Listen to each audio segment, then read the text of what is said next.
আসসালামু আলাইকুম। আমরা এখন আছি থানচি বাজারের যে নদীর ঘাট, সেই ঘাটে।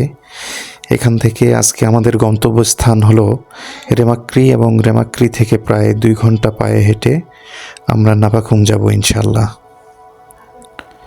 আমরা সকাল 8:30 ঘাটে এসেছি। এখানে এখনও যে পরিমাণ কুয়াশা এবং যে পরিমাণ ঠান্ডা, তাতে আমাদের প্রত্যেকের অবস্থা খুবই খারাপ হয়ে গিয়েছে। চলেন যেতে যেতে এখানকার প্রাকৃতিক সৌন্দর্যের বিষয়ে আলোচনা করি। এটা হচ্ছে সাঙ্গু নদী। দেখেন, আসলে এই নদীর দুই পাশে কত বড় বড় পাহাড় পর্বত, প্রাকৃতিক সৌন্দর্যটা কত সুন্দর। আসলে একবার আসলে বারবার আসতে ইচ্ছে করবে আপনাদের। আর পানিগুলো হচ্ছে একদম নীল স্বচ্ছ। এই ঘাটের পাশে বিজিবিদের চেকপোস্ট ছিল, সেখানে আমাদের সবার আইডি কার্ড জমা দিলাম এবং এই ঘাট থেকে আমরা কিছু শুকনো খাবার খেয়ে নিলাম, যাতে নাফাখুম পর্যন্ত যেতে আমাদের কোনো প্রবলেম না হয়। আমরা বালিয়াপাড়া থেকে মোটামুটি 10 মিনিটের একটা রাস্তা পার হয়ে বোটের মাধ্যমে আমরা চলে আসলাম একটা জায়গায়। এখানে এসে নৌকা আমাদেরকে নামাই দিল। উনি বলল যে আসলে এখান থেকে ভরা নৌকা নিয়ে যাওয়া পসিবল না, ওরা খালি নৌকা একটু সামনে নিয়ে যাবে, তারপর ওখান থেকে আবার হ্যাঁ আমরা এখন ট্রেকিং করবো, তাই তো? আচ্ছা, ট্রেকিং করবো। ট্রেকিং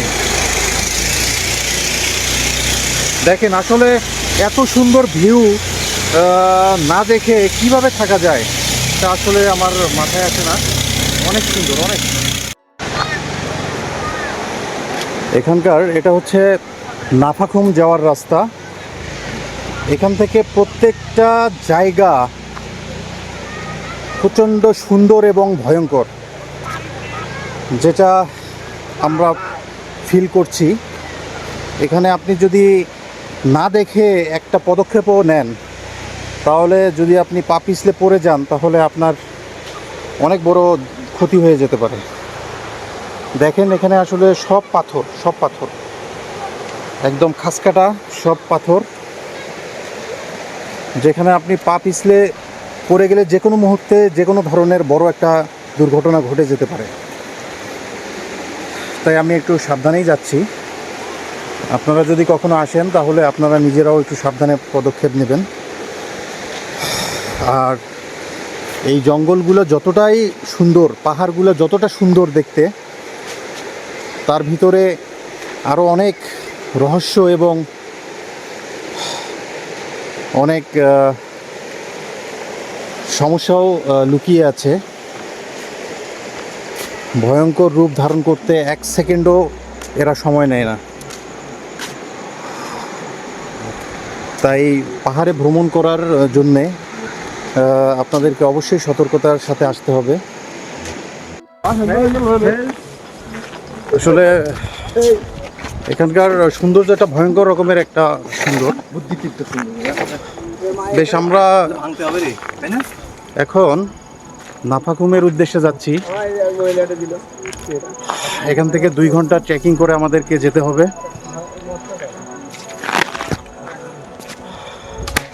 যাক, প্রত্যেকটা রোড আসলে এত ভয়ঙ্কর, আসলে বললেও বুঝতে পারবেন না। এখানে যদি না আসেন, তাহলে এটা কখনোই উপলব্ধি করা যাবে না। আমাদের সাথে আমাদের গাইড আছে, উচ্ছে দিক দেখিয়ে নিয়ে যাচ্ছে। জি,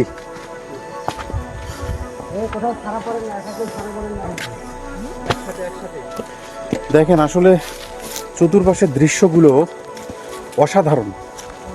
আমরা ওই শহর থেকে একটু যখন গহীনে ঢুকে গেলাম, তখন নিস্তব্ধতায় চতুর্পাশটা একদম চুপ হয়ে আছে, শুনশান একটা রাস্তা।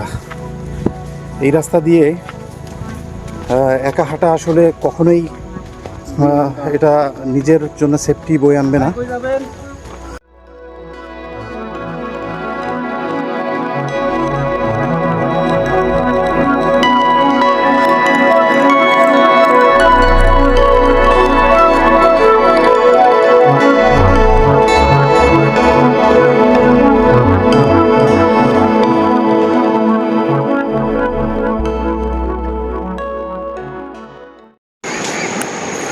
আমরা এই মুহূর্তে অনেক গভীর একটা জঙ্গলে ঢুকে গেছি। মোটামুটি এখানে চতুর্পাশে কোনো বাড়ি ঘর কোনো কিছু দেখা যাচ্ছে না, এবং হচ্ছে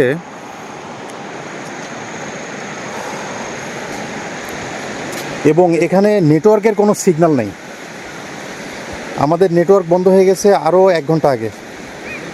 আমরা এখন পুরোটাই নেটওয়ার্কের বাইরে, এবং এখানে যতগুলো ক্যাম্প আছে, বিজিবি ক্যাম্প, তারপর থানসি থানা পুলিশ স্টেশন, তারপর নৌ স্টেশন, যেখানে প্রত্যেকটা জায়গায় আমাদেরকে হচ্ছে তারা আমাদের ন্যাশনাল আইডি কার্ড নিয়েছে, প্রয়োজনে কোথাও কোথাও ছবিও উঠাই নিয়েছে।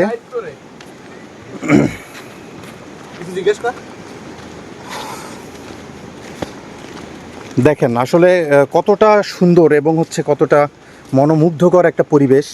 এই পরিবেশ পেতে গেলে আপনাকে অবশ্যই বান্দরবনের এই গহীন জঙ্গলে আসতে হবে।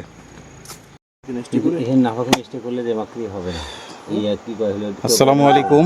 আমরা আসলে রেমাক্রি থেকে নাভাগমের উদ্দেশ্যে রওনা দেওয়ার পরে প্রায় 1 ঘন্টা হাঁটলাম অনেক জঙ্গলের ভিতর দিয়ে, সাথে ঝিরি, পাহাড়, পর্বত। আসলে এগুলো আমরা ক্লান্ত হয়ে গেছি, একটা জায়গায় বসছি। দেখাই, দেখেন কত সুন্দর জায়গা। এটা আসলে বলে প্রকাশ করতে পারবো না।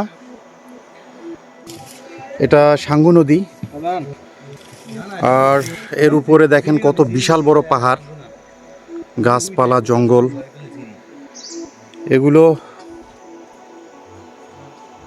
এগুলো দিয়েই আমরা ছুটে চলছি। এই রাস্তাটা এই চিকন, বাট অনেক বিপজ্জনক, ভয়ঙ্কর রাস্তা।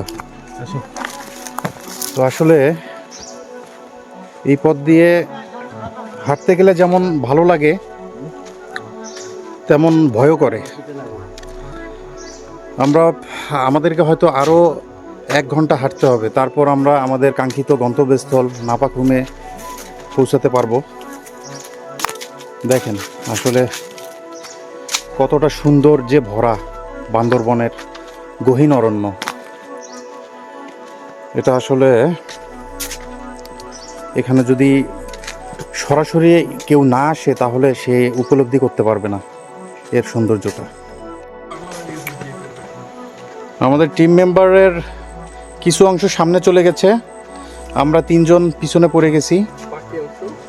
আসলে প্রচণ্ড ক্ষুধা লাগছে এবং হচ্ছে শরীর ক্লান্ত। এই ভাইয়া, আহা, একটা দুর্ঘটনা দেখতে পাচ্ছেন যে আসলে মানে এই রাস্তাটা এত পিচ্ছিল এবং এত ভয়ঙ্কর যে আসলে এখানে যে কোনো মুহূর্তে যে কোনো ধরনের দুর্ঘটনা ঘটে যেতে পারে। ভাইয়া, কি ব্যথা পান নেই তো? না না, আহা, একটু সাবধানে সাবধানে যাবেন। এই আবার দেখেন আসলে রাস্তাটা কত ভয়ঙ্কর। ভাই একটু সাবধানে যান। হ্যাঁ, কতক্ষণ যাওয়া লাগবে না?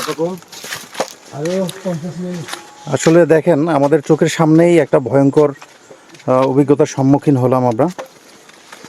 দেখেন কত চিকন রাস্তা, আঁকাবাঁকা, এবং উঁচু থেকে আমরা নিচে নামতেছি। এটা আসলে মানে ভয়ঙ্কর রকমের একটা অভিজ্ঞতা। মাঝে মাঝে আমারও পা পিছলে যায়।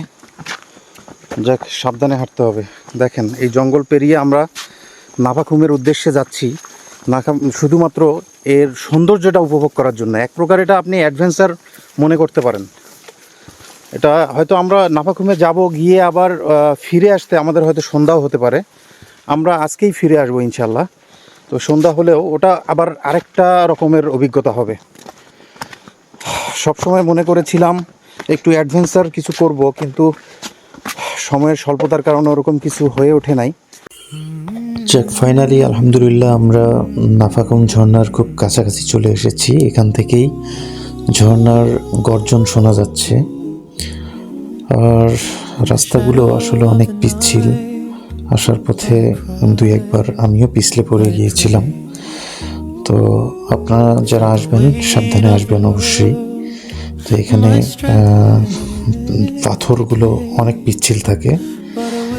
যাক, এই ঝর্ণাটা দেখার জন্যই এত কষ্ট করে প্রায় 2.5 ঘন্টা হেঁটে আমরা এখানে এসে পৌঁছালাম। তো যাক, খুবই ভালো লাগতেছে।